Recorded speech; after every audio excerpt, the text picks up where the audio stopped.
Bienvenidas y bienvenidos a su programa, ya lo dijo la Corte, en el cual analizamos los fallos emblemáticos, las sentencias más relevantes del Tribunal Constitucional de México. En esta ocasión vamos a platicar con nuestros invitados del amparo directo en revisión 5461 diagonal 2021. Es una importante sentencia de la Suprema Corte que nos permite visualizar qué sucede cuando una institución bancaria, una institución del sistema financiero mexicano en un sentido amplio, pues entra en un concurso mercantil. Dicho de manera coloquial, pues ¿qué sucede cuando quiebra un banco? ¿No? ¿Qué sucede con los ahorradores? ¿Qué sucede con los depósitos que estaban a cargo de este banco? ¿Y en qué orden van a poder, en su caso, recuperar sus ahorros, sus inversiones, quienes habían confiado en esa institución financiera? Bueno, para entender el alcance de esta importante sentencia de la Suprema Corte, le doy la bienvenida al programa a Gilberto Nava. Gilberto, bienvenido, ya lo dijo la Corte. Muchas gracias por la invitación, Miguel. Estoy muy contento de estar de nuevo. Ya lo dijo la Corte. De nuevo, exactamente, bien dicho, porque ya nos habías acompañado. Y también a Jessica Martínez. Jessica, bienvenida. Muchas gracias por la invitación, Miguel. Al contrario, es un gusto. Y empezamos contigo, Jessica, porque te quiero pedir que fueras tan amable de contarnos cómo es que llega el asunto a la Corte. O sea, cuál es el contexto fáctico, cuáles son los hechos y cómo llega el asunto a conocimiento del Tribunal Constitucional. Por favor. El asunto inicia en el año 2020. El Instituto para la Protección al Ahorro Bancario, conocido como IPAB, realiza una solicitud de declaración de liquidación judicial de una institución de banca múltiple. En este caso conoce un juez de distrito, el cual emite o dicta una sentencia en donde se inicia precisamente este proceso de liquidación judicial de esta institución de banca múltiple, y el IPAB, como liquidador judicial, realiza una lista provisional de las personas que tienen el carácter de acreedores. Posteriormente, realiza una lista definitiva de estas mismas personas que tienen el carácter de acreedores, la cual le presenta al juez de distrito. El juez de distrito emite una sentencia de reconocimiento, graduación y prelación de créditos. Ahora bien, inconforme con esta sentencia, uno de los ahorradores promueve una demanda de amparo directo, de la cual conoce un tribunal colegiado, el cual niega la protección constitucional y, por lo tanto, el quejoso y ahorrador decide plantear un recurso de revisión. Asimismo, el IPAB, como tercero interesado, plantea un recurso de revisión adhesiva, de los cuales conoce la Corte en términos del artículo 107 constitucional y 81 de la Ley de Amparo. ¿Y cuál es el argumento? ¿Por qué vienen a la Corte ellos? ¿Por qué se inconforman? Realmente se inconforman con el artículo 241 de la Ley de Instituciones de Crédito, en particular precisamente con la graduación y la prelación que establece ese artículo, toda vez que argumentan que no existe una razón válida para el grado y la prelación que les tocó, que es inferior respecto de otro tipo de acreedores, en particular del IPAB. Dicen, hay otros que van a cobrar antes que yo. Exacto. Y sí. Eso, pues no es... Sí, no existe una razón. No existe una razón. Sí, exacto. Viola el principio de igualdad, precisamente. Eso es. Cuando hablas de liquidación judicial, Jessica, más o menos podremos decir que es una quiebra. Sí. ¿No? El banco quiebra. El banco quiebra. Uh-huh. Y ahí viene la cuestión de la prelación en cuanto al orden de decir, bueno, y pues ahora sí, coloquialmente, ¿no? De quién va a cobrar primero. Exacto. O quién va a recuperar primero sus ahorros, sus depósitos, ¿no? Los activos no son suficientes para cubrir el pasivo, y entonces se tiene que establecer un orden de cobro conforme a clasificaciones que hace la ley. Y está en la ley. Está en la ley, en el artículo 241. El legislador, de manera abstracta, antes obviamente que sucedieran los hechos a los que aludes, sí. ya se había llevado a cabo esa definición. Ya se había llevado a cabo, sí. Muy bien. A ver, Gilberto, ¿por qué es importante discutir esto? En primer lugar, la gente que nos está viendo, que los está escuchando, probablemente se pregunte, oye, esto que dijo Jessica del IPAF, pues a lo mejor hay personas que ni siquiera saben que existe un IPAF, ¿no? Empezamos por ahí, Gilberto, ¿qué es? Claro que sí, doctor. Mire, creo que lo más importante es que todos estamos relacionados con el IPAF de alguna forma. Todas las personas que tengan acceso a una tarjeta de débito especialmente, los invito a que vean su estado de cuenta que les llega mensualmente y regularmente las cuentas de ahorro, que son las que son más accesibles para la gente, ya que no implican un crédito, sino simplemente ahí tienen depositado el dinero que tienen ahorrado. En la última parte, regularmente dice, este producto se encuentra garantizado por el IPAF. Es cierto. Y tiene un logotipo en color verde que dice IPAF. Ahora, ¿qué es el IPAF? El IPAF significa Instituto para la Protección al Ahorro Bancario, el cual está previsto en la ley de Protección al Ahorro Bancario. Ello surge en 1995, tras el error de diciembre que todos conocemos de 1994, que fomenta una crisis económica muy fuerte en México.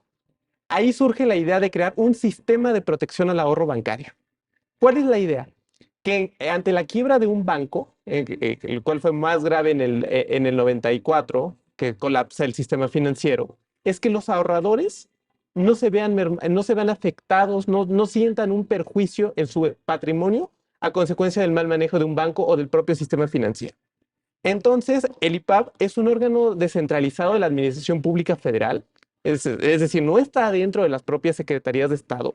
Sí cuenta con una junta de gobierno en la cual está representado el gobierno federal, pero no depende del gobierno federal, es descentralizado y su objetivo es proteger los ahorros de las personas.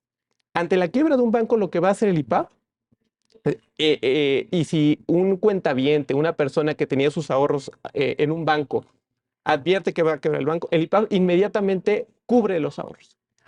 Ahora, aquí creo que es importante una precisión.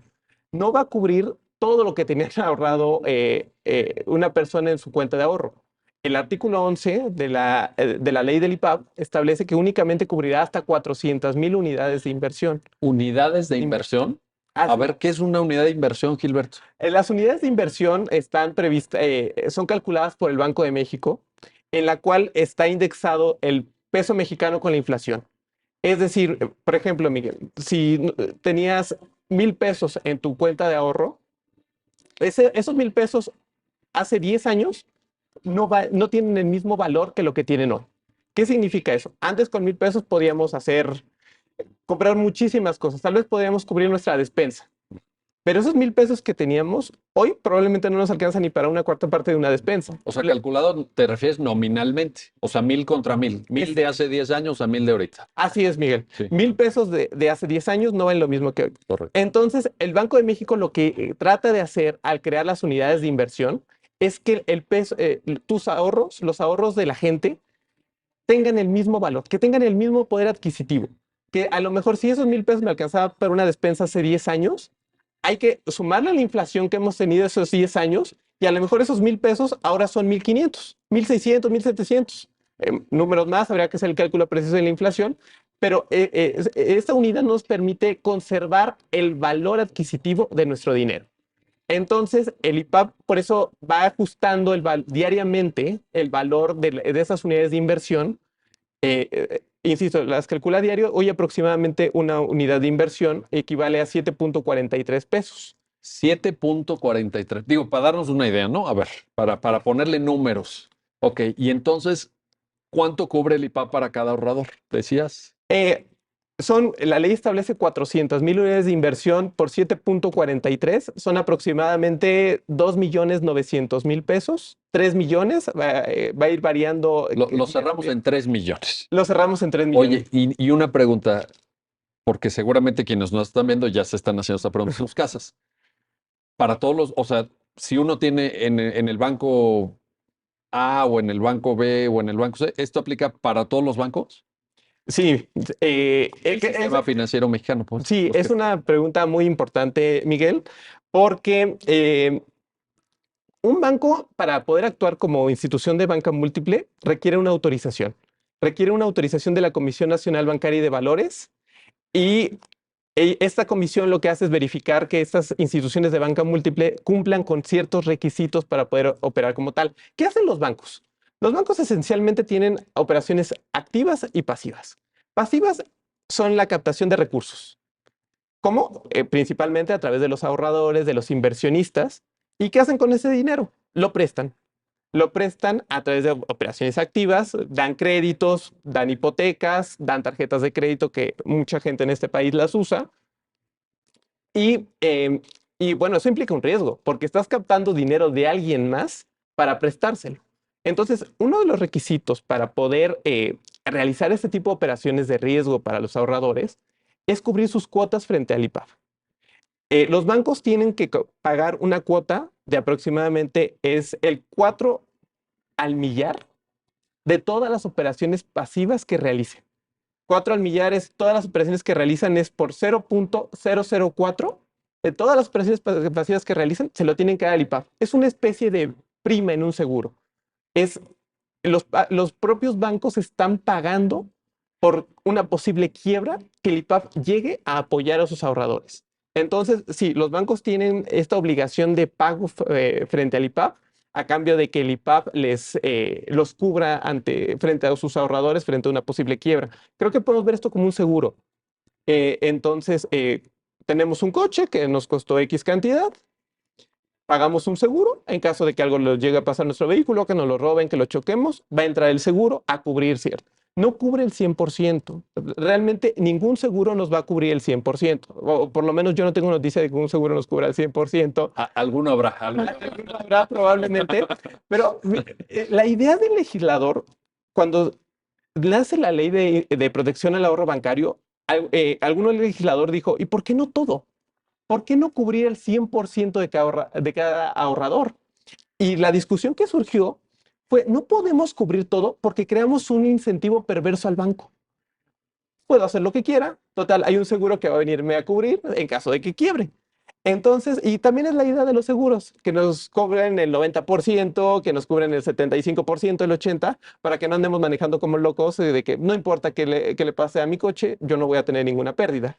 Ese es más o menos el panorama general de cómo funciona el IPAB y los productos garantizados que tiene. Una última precisión es que no todos los productos que ofrecen los bancos están protegidos por el IPAB.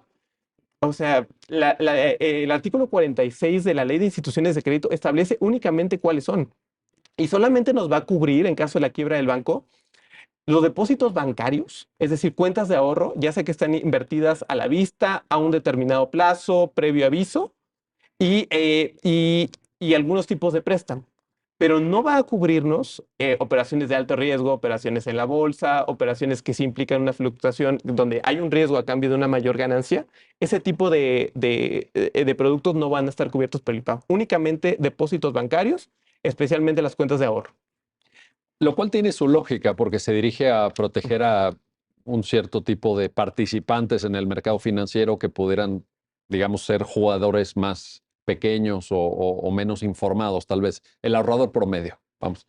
No el jugador sofisticado que tiene asesores de bolsa y que busca productos más estructurados, por ejemplo. Creo que respondería a esa lógica. Exactamente, Miguel. O sea, la idea es proteger a un ahorrador promedio que tiene sus ahorradores, que tiene sus ahorros en un banco, proteger que, como dices, tal vez no tiene la expertise de cómo funciona el sistema financiero, lo único que hace es ahorrar, depositar y retirar su dinero. Ante una posible quiebra, el IPAB va a entrar a cubrir esos. Y que probablemente en la mayor parte de casos, al menos en México, no llegue a la cantidad de los 3 millones de pesos. No sé cuántas personas en México, en el sistema financiero mexicano, tengan en esa lógica de depositar y retirar 3 millones de pesos. Probablemente no sean muchos.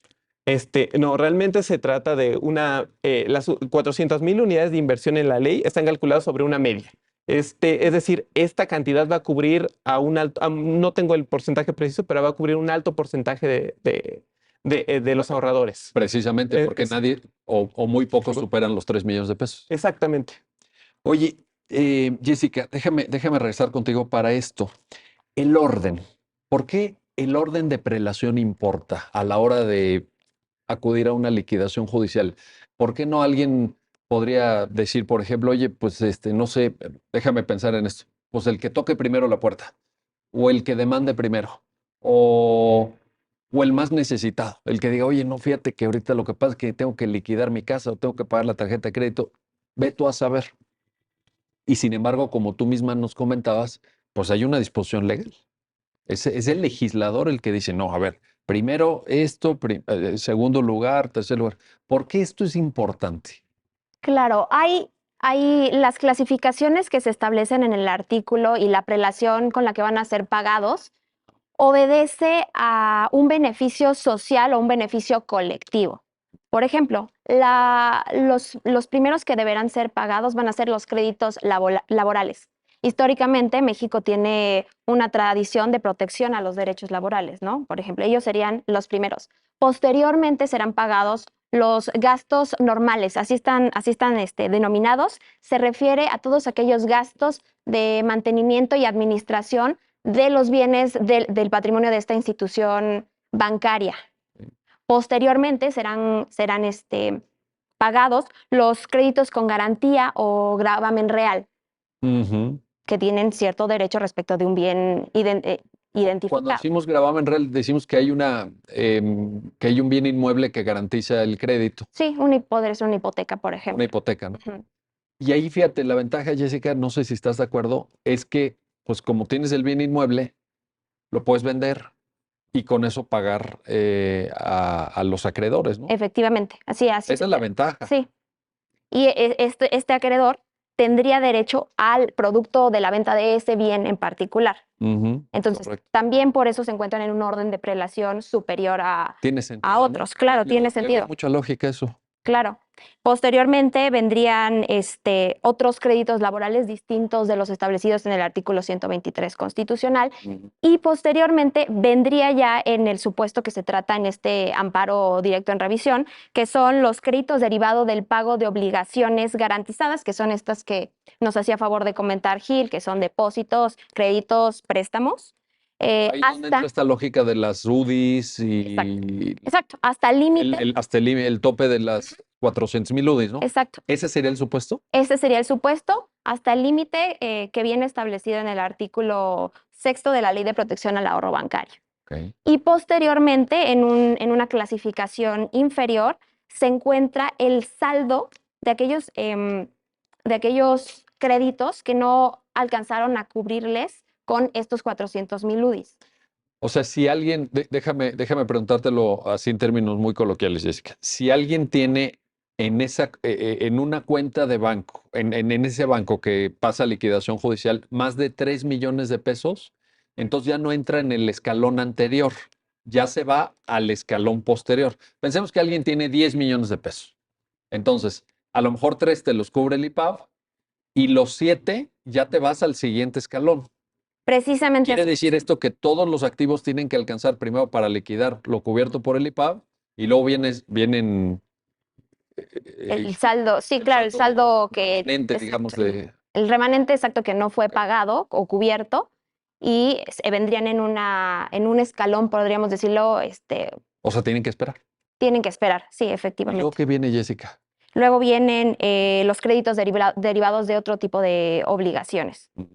O sea, realmente el supuesto del amparo directo en revisión, que es el 5461, Sí. vendría en un orden de prelación entre el cuarto y el quinto, ¿no? El supuesto en particular que se... Ahora, lo interesante, creo yo, es que las personas que te están escuchando, Jessica, entiendan cuál es la lógica de este orden. Y me gusta mucho esta mención que haces, la sentencia también la incorpora, evidentemente, de que este orden al inicio, pues lo que busca es más bien una protección social digamos, darse cuenta que no todos los participantes en el sistema financiero mexicano obedecen a la misma lógica o tienen la información suficiente para tomar decisiones con fundamento, porque a veces, pues estos productos, por ejemplo, en el propio 241, ¿no? De la ley de instituciones de crédito, pues se habla de créditos derivados de obligaciones subordinadas preferentes.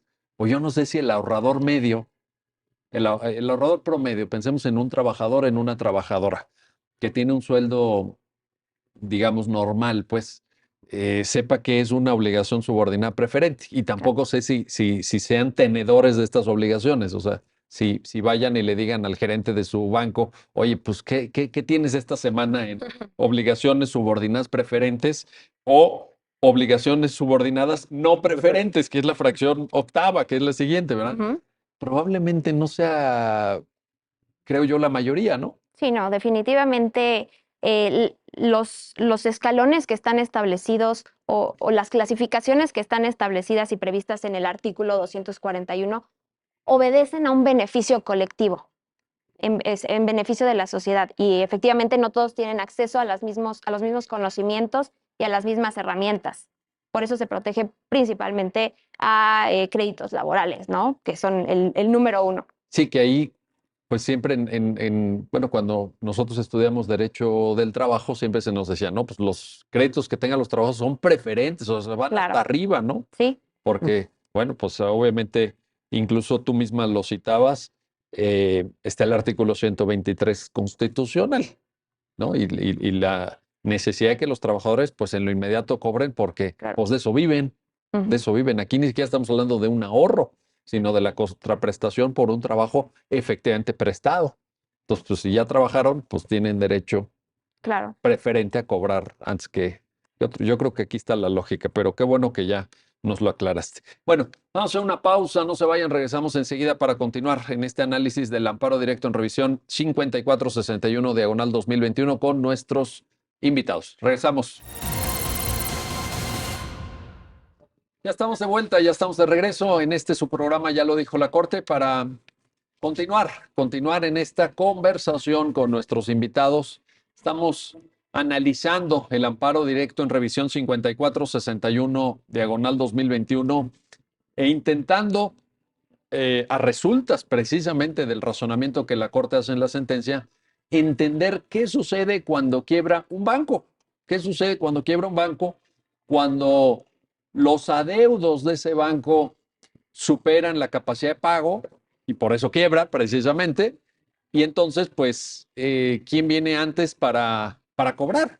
¿Y quién viene después? Y ahí estamos, Gilberto, ahí estamos.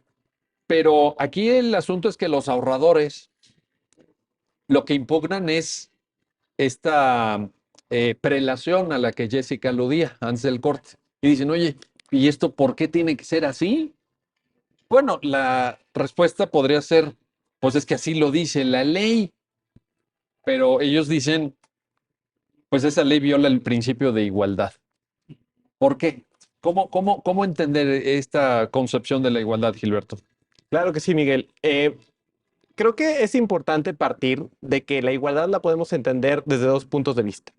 Es un principio y es un derecho.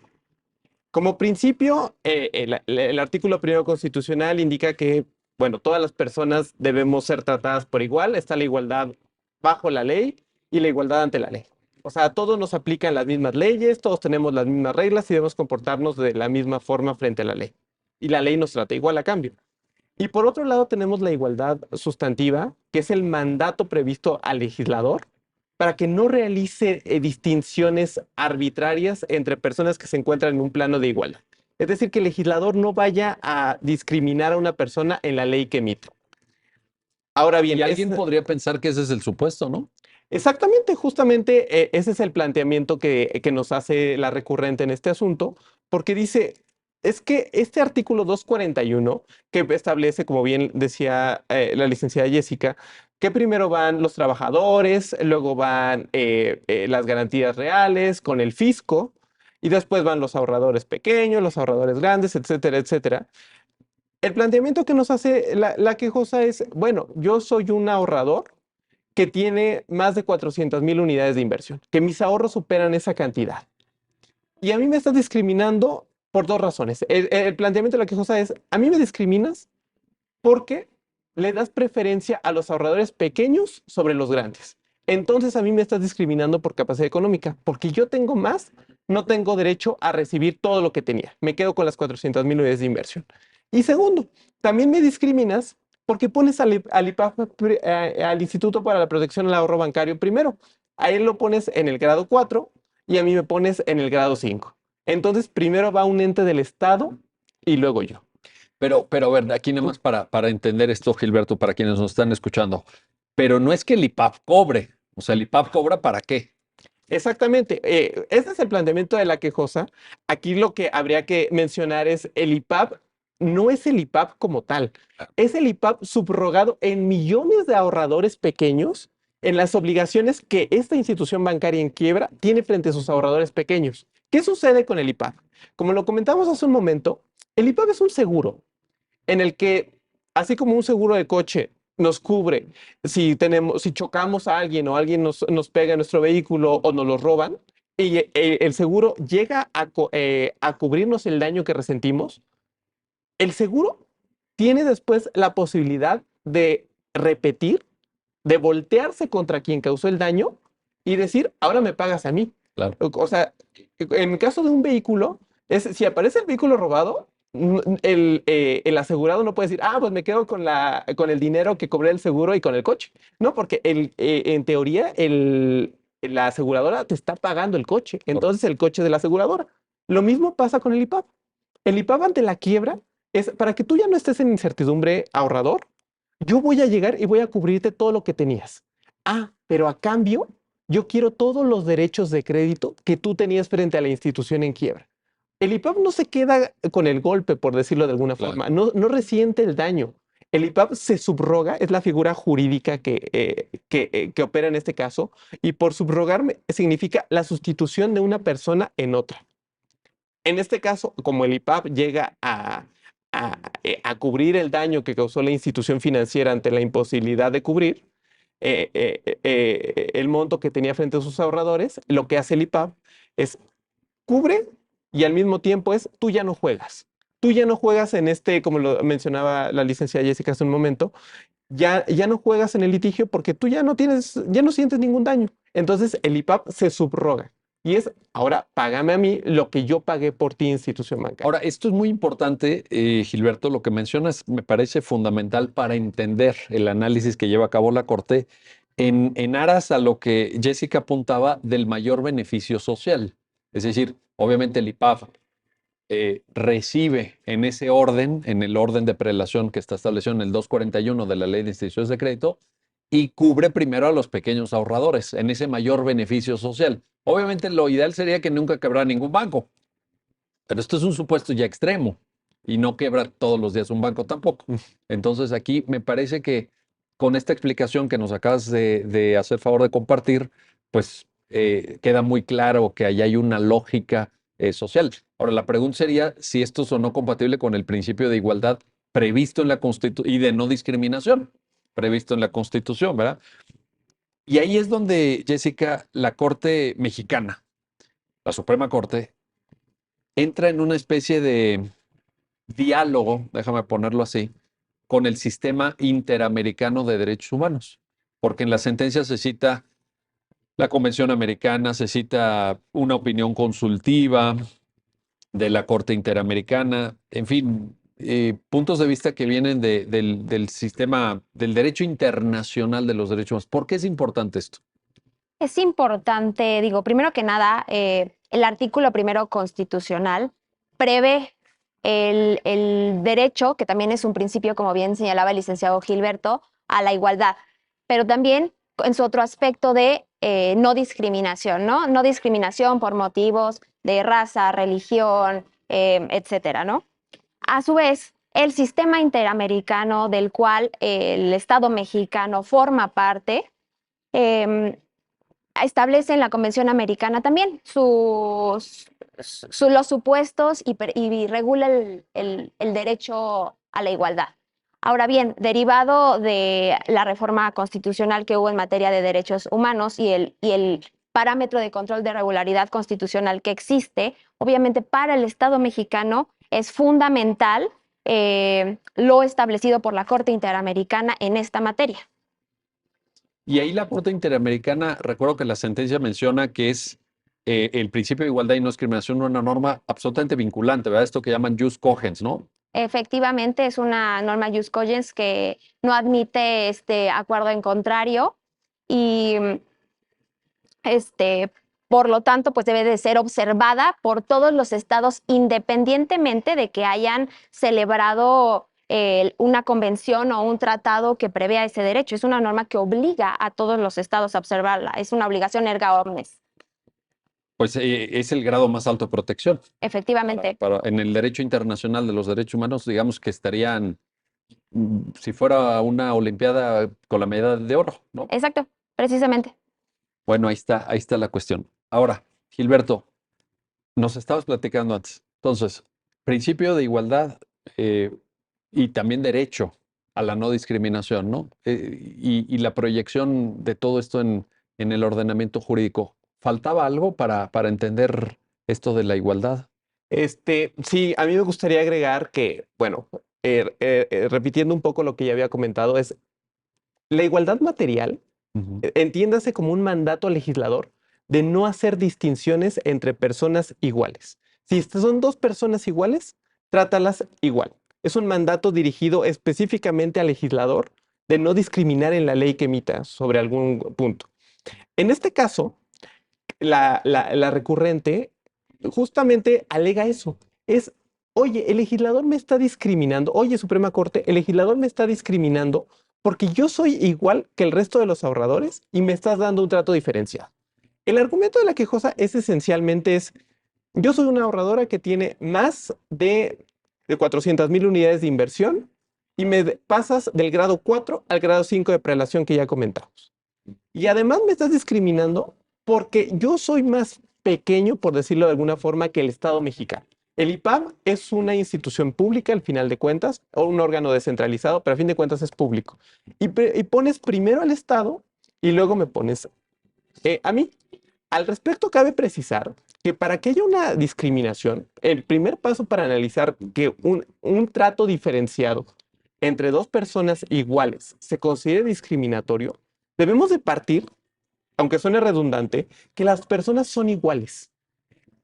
Si las situaciones de hecho o las personas no se encuentran en una situación similar, no podemos hablar de discriminación, porque el propio principio de igualdad profesa que hay que tratar igual a los iguales y desigual a los desiguales. Esa vieja fórmula aristotélica, ¿verdad? Exactamente. Entonces, la idea de una violación al principio de igualdad implica que tú seas igual y te traten de forma distinta. Pero eso está, creo yo, Gilberto, no sé si coincidimos aquí, en el artículo primero, párrafo primero de la Constitución, ¿no? Es decir, la lógica de que tengamos derechos humanos es que los tengamos todos. Por eso son derechos humanos. Sí, eso es importante precisarlo, porque el propio artículo primero es, no podrás distinguir, y nos enumera varias categorías, por género, por preferencia sexual, por creencia religiosa, No, pero me refería al párrafo primero, porque esa referencia es en el párrafo quinto, la no discriminación. En el párrafo primero nos dice la Constitución, todos tienen derechos humanos. ¿Por qué? Pues porque somos personas. Y la lógica de un derecho humano es que sea universal, que sea para todos. Luego viene la no discriminación y ahí es donde se proyecta el principio a lo que tú decías. No trato desigual en la ley, es decir, el legislador pues que haga bien su trabajo, ¿verdad? Que no distinga donde no cabe distinguir, y trato igual en la aplicación de la ley, que también cuando aplicamos la ley, pues no digamos, híjole, vamos a resolver primero los casos aquí en la corte de gente que mida más de 1,80. ¿No? Oye, pero ¿cómo? ¿Por qué? ¿O qué? ¿No? Exacto. Ese sería una discriminación en la aplicación de la norma. Ahí está la cuestión y el debate. Sí, el debate se centra en que todas las personas, insisto, el planteamiento de la recurrente es ¿por qué a mí me tratas diferente cuando soy igual a otra persona? En este caso, no pone la recurrente un derecho humano distinto a la igualdad, porque como bien mencionabas, Miguel, no dice el derecho a la educación, yo sí lo tengo y yo no, ella lo tiene y yo no lo tengo. O sea, no hay un derecho humano de por medio. Ella lo que dice es, en esta situación específica de instituciones de crédito, de ahorradores, a mí me tratan diferente. Sí. Y eso implica una violación directa al mandato previsto en el artículo primero constitucional, que si bien tengo los mismos derechos que los demás, yo los ejerzo de forma diferente. yo tengo el derecho a la igualdad, yo tengo derecho a recuperar mis ahorros, pero hay alguien que va alguien va antes que yo. Y eso a mí me está discriminando. Entonces, lo que analiza la sentencia es si está justificado o no que se ponga en un primer nivel a los pequeños ahorradores y al IPAP, y en un segundo nivel, que es el quinto, a los ahorradores grandes. Ahora, una cuestión que es importante para analizar si un trato diferenciado es discriminatorio es que las dos personas se encuentren en una misma situación jurídica. Te pongo un ejemplo. Hay un precedente que también se cita en esa sentencia, que es el amparo directo en revisión 1259/2018. En ese asunto, la quejosa lo que planteaba es, a mí me están discriminando porque no me dan los mismos beneficios a una arrendataria de casa habitación que a una arrendataria de industrial. Y lo que dice, lo que se dijo en la sentencia es que no eres igual. No está en la misma posición jurídica una persona que renta una casa para sobrevivir que una persona que la renta para hacer un negocio. Y lo que dijo la Corte es, si no pasas ese primer paso de que las personas se encuentren en una misma situación jurídica, y si no igual, por lo menos equiparable, ya está justificado un trato diferenciado. Y la segunda condición para este primer paso es que tú, si estás en la misma posición que una persona, en la misma posición jurídica, es que tengas un trato diferenciado. ¿Qué es lo que analiza esta sentencia? Es, sí, todos los ahorradores son iguales. Los pequeños y los grandes se encuentran en la misma posición frente al sistema financiero. ¿Por qué? Porque los dos tienen dinero ahorrado. Tú a lo mejor tienes un peso más, un peso menos, pero todos están en la misma posición jurídica de ahorrado. Y lo que concluye la sentencia sobre este punto es, pero no hay un trato diferenciado. El seguro es igual para todos. A todos se les cubre 400,000 unidades de inversión. Todos ahorradores, todos con 400,000 unidades de inversión. Entonces, son iguales y no hay un trato diferenciado. No podemos hablar de discriminación. Entonces, es más, ni siquiera podemos hablar de un trato diferenciado. Ahora bien, también es importante precisar que el segundo planteamiento es que el IPAP se pone antes. Pero al final, el IPAP, y como ya lo había comentado, eso es una máscara diferente de los mismos ahorradores. Entonces, no podemos hablar de discriminaciones ni trato diferenciado entre los mismos ahorradores. Todos están en la misma posición jurídica y a todos se les da el mismo trato en el seguro. Entonces, ese es el planteamiento que subsiste en estas sentencias respecto al principio de igualdad. Importantísimo, importantísimo, porque creo que es la columna vertebral, precisamente tanto de los planteamientos de la parte recurrente como de la propia Suprema Corte. Bueno, vamos a hacer una pausa, no se vayan, regresamos enseguida para continuar en esta conversación sobre el amparo directo en revisión 5461/2021. Regresamos.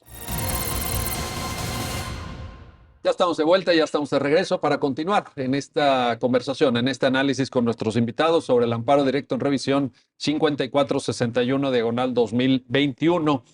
Y regreso contigo, Jessica, para plantearte un tema que puede parecer un tema muy técnico, puede parecer un tema más de abogadas, de abogados, pero bueno, pues está en la sentencia y me parece también importante. Tiene que ver con la metodología de análisis, la metodología empleada por la Corte. A veces la Suprema Corte elige una metodología argumentativa basada en el principio de proporcionalidad, que sé que es algo muy sofisticado y que nos gusta, en fin, a los que estudiamos derecho, etcétera. Pero aquí da un giro metodológico la Corte, como lo ha hecho en otras sentencias, por cierto, y dice, no vamos por proporcionalidad, vamos por niveles de escrutinio. Incluso menciona una escala triádica de intensidades. Esto, para quienes nos están viendo, para incentivar que lean la sentencia, para que se vayan a la fuente del conocimiento, que siempre es muy importante. Cuéntanos esta metodología. ¿Por qué la usa? ¿En qué consiste? Como mencionaba mi compañero licenciado Gilberto, primero que nada, el primer paso que hay que hacer cuando una persona alega que se ha violado el derecho a la igualdad es precisamente analizar si son iguales y si existe un tratamiento diferenciado. Una vez que superamos este juicio de igualdad, habrá que ver bajo qué parámetro está dándose ese trato diferenciado. A partir de ese parámetro, se establece esta escala triádica, estas intensidades, de aplicación precisamente del principio de igualdad. Hay un escrutinio débil, intermedio y estricto. A ver, escrutinio débil, intermedio y estricto. Ahí es donde está la escala triádica, ¿verdad? Exacto. Ok. El escrutinio estricto, que es el escrutinio más poderoso o más fuerte, se justifica o se utiliza cuando estemos ante uno de los supuestos establecidos en el artículo primero De la Constitución. de la Constitución, ya sea, como comentábamos, raza, género, religión, ese tipo de... Todos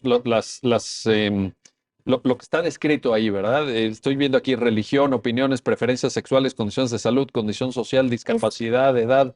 Sí, exacto. O sea, estos son conocidos como los criterios sospechosos sobre los cuales la Corte debe de tener mucho más cuidado y tiene mucho más margen para analizar si la medida legislativa viola el derecho y el principio de igualdad. Casi estaríamos ante una presunción de inconstitucionalidad. Sí, o sea, sin adelantarnos tanto, pero podríamos decir que sí, hay que tener mucho cuidado cuando se esté ante estas categorías sospechosas. ¿Y el escrutinio débil? El escrutinio débil, bueno, primero que nada está el intermedio, ¿no? Que es importante. Vamos al intermedio. El escrutinio intermedio es importante porque aquí el trato diferenciado se fundamenta en una categoría sospechosa, sí, pero en beneficio de un grupo que históricamente haya sido que no cuente con privilegios y... Un grupo vulnerable. Vulnerable, exacto, esa es la palabra. Por ejemplo, las acciones afirmativas en favor del el género femenino, por ejemplo. Ese sería un tipo de discriminación. Estás usando el género, categoría sospechosa. Es una categoría sospechosa. Pero para beneficio de un grupo históricamente discriminado. Exacto. Correcto. Exacto. Y posteriormente pues se encuentra el escrutinio débil, el cual únicamente, ante esta medida legislativa, únicamente se necesita justificar un fin constitucionalmente válido y que la medida sea idónea para lograr este fin constitucionalmente válido. Estaríamos en un supuesto en donde al legislador se le da un amplio terreno. Exacto. De diseño de su política pública o de su política legislativa, etcétera. Efectivamente, hay mayor ámbito para que el legislador se mueva y juegue con las distintas piezas. En escrutinio débil, lo que se pide es que no exista en la norma de rango legislativo una contradicción manifiesta o evidente con alguna norma del bloque de regularidad normativa, ¿no? Exacto, sí, que no exista obviamente estos parámetros diferenciadores como son las categorías. Bueno, porque ahí ya no entraría. Claro, ya no. Débil, ya exacto, ya estaríamos en cualquiera de los otros dos, correcto, precisamente. Correcto, muy bien. Ahora, una vez que tenemos esto, Gilberto, en la sentencia, okay, ya la Corte dice, ¿sabes qué? Vámonos por esta metodología, que pudo haber sido otra. Pero bueno, aquí la Corte elige esta, ¿no? Es que es un debate abierto. Es un debate abierto entre posturas de pensamiento jurídico. Porque luego dicen que el pensamiento teórico no cuenta y que lo importante es la práctica. Todos lo hemos escuchado, ¿no? En las redes sociales que dicen, no, a ver, ¿para qué leen libros de doctrina? Y no es que aquí lo importante es la práctica. Pues sí, pero vean cómo en la práctica se reflejan las coordenadas teóricas que uno trae, ¿verdad? Pueden ser más propicias o proclives al principio de proporcionalidad o a los niveles de escrutinio. Para quienes nos están escuchando, y ustedes lo saben muy bien, el principio de proporcionalidad es más usado en el derecho europeo. Tiene un origen en el pensamiento alemán y los niveles de escrutinio son más propios de el derecho norteamericano, con aquella famosa nota a pie número 4 de la sentencia Carolyn Products de principios del siglo XX. Pero bueno, finalmente la Corte opta por esto. Ok, ya que se tiene esta metodología, ¿cómo se aplica al caso concreto? Este es el punto fundamental de la sentencia, Miguel. ¿Qué es lo que hace la sentencia? Como bien lo decía la licenciada Jessica hace un momento, lo primero es analizar si las personas... la igualdad siempre se predica respecto de algo. Sí. Cuando alguien aduce una violación al principio de igualdad, debes de tener un parámetro de comparación. me están discriminando, me están tratando diferente respecto a qué. Es lo que hace la quejosa y lo hace su argumento que al final es desestimado. Me parece que es un argumento que sí hace dudar, por lo menos en un primer momento, decir, sí presenta un parámetro de comparación y dice, yo ahorrador grande, me están discriminando respecto al ahorrador pequeño. Siempre se predica respecto de algo. No podemos decir, me están discriminando. En No, abstracto, en abstracto. así No, en el vacío. sí, no podemos decir eso. Me están discriminando respecto a X situación. Ella pone ahorradores grandes, ahorradores pequeños y el Instituto para la Protección al Ahorro Bancario y a los ahorradores grandes. ¿Qué es lo que dice la Corte respecto a este planteamiento? Lo primero que dice es, a ver, el IPAP realmente no juega en esta relación como institución pública. Lo que pasa es que se subroga.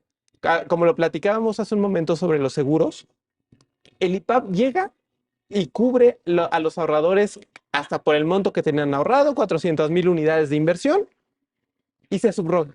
Entonces, ¿qué es lo que en realidad plantea la quejosa? Es ahorradores contra ahorradores. Me están discriminando respecto a ahorradores de mi misma categoría. Entonces, ahí se cae el planteamiento que nos hace la quejosa, porque en realidad su planteamiento no es respecto de alguien diferente, no es respecto de una situación fáctica diferente. Todos los ahorradores están iguales. Todos los ahorradores tienen menos de 400,000 unidades de inversión y todos los ahorradores tienen los mismos derechos frente al sistema financiero. Entonces, ahí la Corte desestima el primero de los argumentos. Al final, el IPAP es un ahorrador más. No como tal, pero es una cara diferente de los mismos ahorradores. Entonces, pues no se está predicando respecto de alguien más. Entonces, ahí se desestima el primero de los argumentos. Y el segundo planteamiento, lo que hace la Corte es decir, bueno, sí podríamos tomar como que se está discriminando en función de la capacidad económica. Primero, los pequeños, los que tienen menos de 400,000 unidades de inversión, y luego los grandes, quienes tengan ahorrado más de esa cantidad. ¿Y qué es lo que hace la Corte? Decir, bueno, si hay una situación fáctica diferente, porque a lo mejor el ahorrador A tenía 10 millones de pesos, el ahorrador B tenía 5 y el ahorrador C tenía 2,500,000, que está cubierto por el IPAP. Lo que la Corte hace es, bueno, pues si hay un trato diferenciado en realidad, o sea, todos los ahorradores están en el mismo plan fáctico. Todos son ahorradores, todos tienen los mismos derechos. Pero se está discriminando, se está dando un trato diferenciado en función de la protección que se le da a los grandes y a los pequeños. Y la Corte arriba a la conclusión de que no, porque a todos se les cubre la misma cantidad. A todos se les cubre 400,000 unidades de inversión, aproximadamente 3 millones de pesos. Más bien, la Corte lo precisa en los últimos párrafos de la sentencia, es la quejosa en realidad no se duele, no argumenta una discriminación. Lo que argumenta es que el monto tal vez no fue suficiente para ella y que quería un trato diferenciado. Tal vez el planteamiento al final de la quejosa lo que quiso decir es, me estás tratando igual cuando yo soy desigual. Los 400,000 UDIs estaban en el artículo En el 6, ¿verdad? Habías dicho de la ley del IPAB. 11, el artículo. Cierto. Fue materia de impugnación, ¿no? No fue materia Porque solo es el 241 de la ley de instituciones de crédito. Exactamente. Entonces, la Corte desestima este argumento por novedoso, porque en realidad ella lo que decía la quejosa es insuficiente. Me estás tratando igual, me estás tratando igual cuando somos diferentes. Yo merecía una protección mayor. Pero eso está en ese artículo 11. Exactamente. Y eso no lo impugnó. No. Dice, oye, ¿por qué no, en vez de 400,000 unidades de inversión, ¿por qué no son 2 millones de unidades de inversión? Bueno, Sí, y bueno, las 400,000 unidades de inversión están calculadas, como lo comentamos hace un momento, sobre una media. ¿Cuánto tienen si sumamos todos los ahorradores que hay en el sistema financiero mexicano de todos los bancos? ¿Cuál es más o menos un promedio en el que quepan todos? Y ese es por eso las 400,000 unidades de inversión. O sea, insisto, tampoco es factible cubrir tanto, ni todo, porque se crea un incentivo perverso en el sistema financiero. claro. Si vemos que le decimos a los bancos, banco, tú no te preocupes. Si llegas a quebrar, yo IPAP voy a llegar y voy a cubrir todo. Entonces, Los bancos, se meten a correr riesgos, pues sí, cualquier área con tal de obtener más beneficio, pero con operaciones financieras más arriesgadas, ¿no? exactamente, va a haber operaciones financieras más arriesgadas y probablemente la Comisión Nacional Bancaria, que es el órgano encargado de supervisar que los bancos cumplan con sus obligaciones, les va a revocar la autorización. Y eso va a llevar a una segunda crisis como la que tuvimos en 1995, en la que no queremos ver a los bancos quebrando.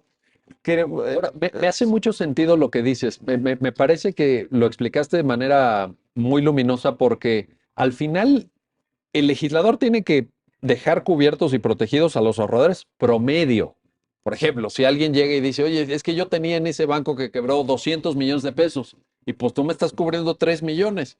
Bueno, mire, su situación es excepcional, pero no por una situación excepcional vamos a generar, digamos, una cobertura como esta que indicas o vamos a maximizar el riesgo en operaciones financieras o incluso vamos a pedir que la propia institución financiera tenga mayor cobertura en este 0,4 al millar, lo vamos a pasar a 0,5 para efectos de poder cubrir a quien tiene 200 millones de pesos. Pues, no tiene ningún sentido, ¿no? Sí, y sobre la misma línea también estimo importante precisar que puede ser que haya un ahorrador que tenga menos de las 400,000 unidades de inversión, dejémoslo en números redondos, que tenga ahorrado 1 millón de pesos, pero en operaciones de alto riesgo. Que las Entonces tenga. ya entrarían lo de estructurados no preferencias.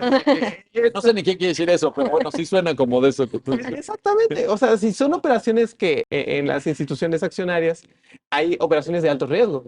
Oye, yo tenía 1 millón de pesos, IPAB, cúbreme. No, el IPAB va a decir no, porque esta es una operación de alto riesgo y es de las obligaciones no garantizadas. Bueno, claro, el IPAP no, en su caso irán formados en la fracción 7 o en la 8 del 241, ¿no? O sea, no es que dejen a esos ahorradores descubiertos de manera total, lo que pasa es que van a llegar al final a ver qué alcanzan.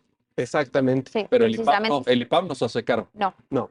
El IPAB solamente se va a hacer cargo de lo previsto en el artículo 46 de la Ley de Instituciones de Crédito, que son depósitos que podemos entender básicamente como ahorros. Oye, una última cuestión, casi nos queda un minuto de programa, Gilberto, pero esto es muy importante. A ver, para quienes te están escuchando y te están viendo, no creo debería quedar la imagen o el mensaje de que un ahorrador que tenga más de 3 millones de pesos frente al sistema financiero mexicano está descubierto por el exceso de esos 3 millones, ¿cierto?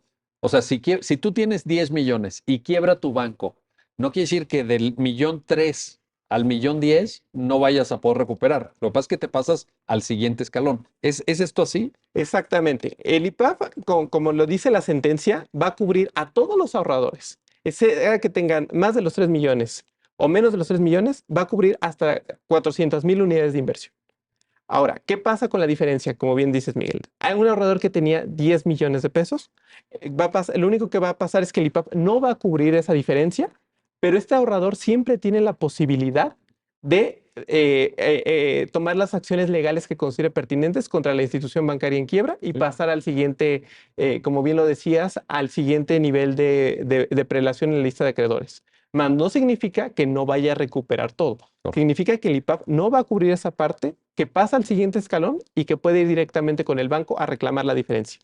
Qué bueno que lo aclaraste para que le digamos a la gente que está en el programa que sigan ahorrando, aunque ya tengan 3 millones, que sigan ahorrando y que de todas formas el sistema jurídico mexicano, en sentido amplio, no el IPAF, el sistema jurídico mexicano da una respuesta para el remoto caso, esperemos que no suceda nunca, pero bueno, puede llegar a pasar porque ya pasó, en el remoto caso de que su institución bancaria quiebre, pero no es un mensaje el que está enviando la sentencia en contra del ahorro, ni en contra de tener pues una cantidad tan sustantiva como pueden ser 4, 5 o 10 o los millones de pesos que sea en el banco. Esto que precisas es muy importante y casi nos sirve para despedir el programa. Gilberto Nava, Jessica Martínez, gracias. Gracias a los dos por ayudarnos a entender esta importante sentencia y gracias a usted que hace posible su programa, ya lo dijo la Corte, en el cual analizamos los fallos emblemáticos, las sentencias más relevantes del Tribunal Constitucional de México. Hasta pronto.